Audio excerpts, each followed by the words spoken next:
Presentes.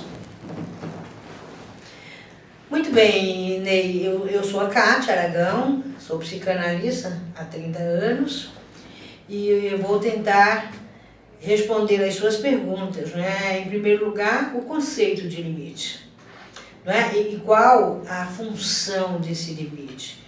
Então, nós partimos primeiro do pressuposto que são os pais educadores por excelência.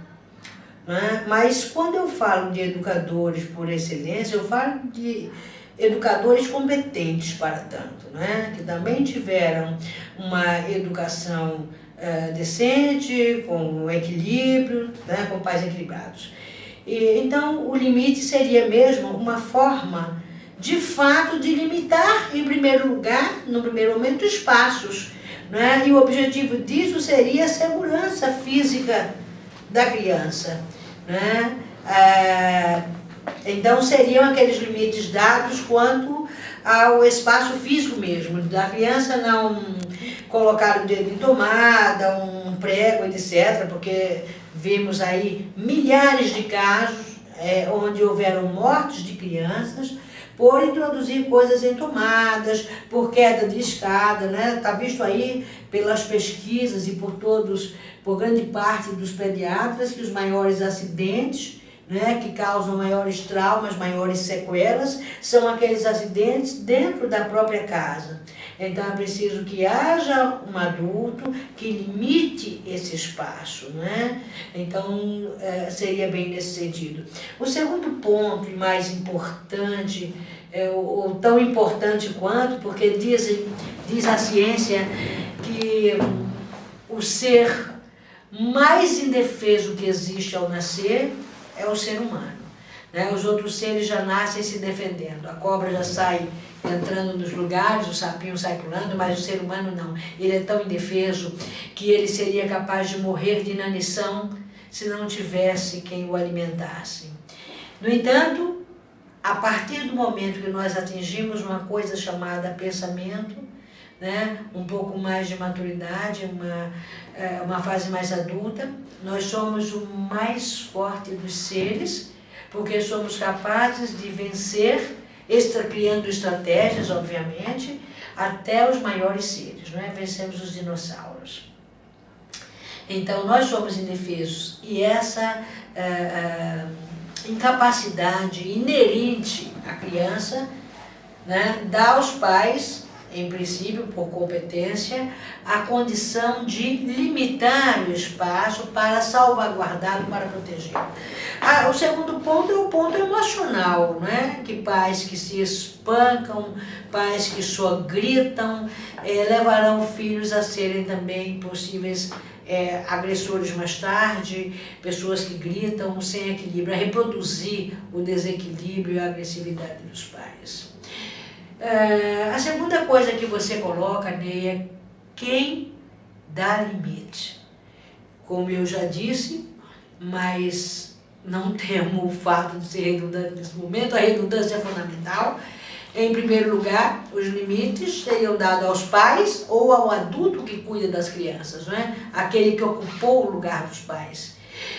Mas eu estou falando de pais, segundo a lei, né? Pais responsáveis, pais descritos na lei, no Código Civil, como pais responsáveis. Pais que foram criados não de forma perfeita, mas numa família onde o homem exercia o papel de homem, a mulher exercia o papel feminino, no cuidado com as crianças, etc. Mas que, sobretudo, são pais competentes para educar. Porque são eles, em primeiro lugar, né? São eles os educadores por excelência. Fora os pais biológicos, viriam os pais adotivos. E fora os pais adotivos, a pessoa que no momento, na condição, cuida da criança, né? E se essa pessoa cuida da criança, há um pressuposto básico de que ela teria sido eleita pelos próprios pais para cuidar dos filhos, né? Ou se não pelos pais, por uma morte incidental, eleita pelo Estado. tá certo? Portanto, a gente crê que essa competência para cuidar, que essa responsabilidade, como definiu o Código Civil, pais responsáveis, seria dada pelos próprios pais ou pelo Estado. E por último, Ney, você questiona se é limite ou limites, se isso vem no plural ou no singular. Enquanto psicanalista, enquanto mãe, enquanto cidadã, eu digo que são limites. Limite é gênero e limites, espécies. Né? E um dos limites mais polêmicos que existem, porque ele vai dar de cara aí, de encontro com esse novo projeto de lei, né? E aí esse limite que o projeto de lei prevê é o limite da pele, mas nós temos diversas formas de limites. A pele seria, e o que você questiona seria a aplicação ou não da palmada. Como a pele é o maior órgão do corpo humano, é também uma das fontes, né, uma das espécies de limites, ele é dado através da pele. Né? Mas eu quero, antes de falar sobre o limite da pele, falar sobre a importância do limite. Porque quando você coloca ali, você é educador apenas para limitar? Não, absolutamente não. Né? O limite é uma das formas de educar, porque nós educamos com amor e com limite. E o limite, ele é dado de diversas formas. Mas eu quero primeiro falar da presença ou da ausência. Olha, a presença de limites na vida de um ser humano, de um cidadão, é fundamental. É fundamental por quê? Porque a presença de limite, o limite é uma das formas mais eficientes de amor.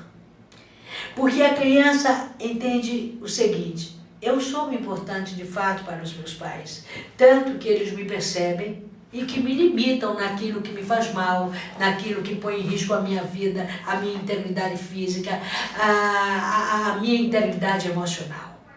E a ausência de limites é tão cruel, que ela é tão prejudicial, que ela pode destruir alguém.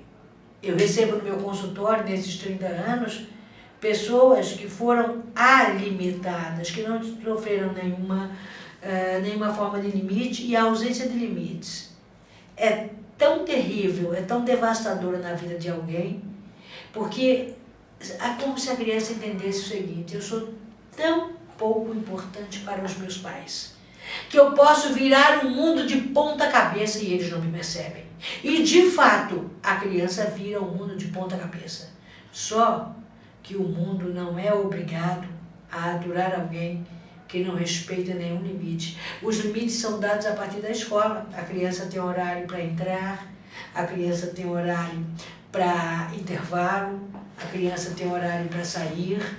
Então, ela adequa as suas necessidades fisiológicas, inclusive a esse tempo, salvaguardadas, naturalmente, as devidas exceções, né? Quando se trata de crianças menores, nem sempre elas atingiram ainda o controle total dos esfíncteres, e, nesses casos, os professores que ocupariam o lugar dos pais nesse momento deveriam estar preparados para levar a criança a efetuar a sua necessidade fisiológica, ainda que seja fora do horário.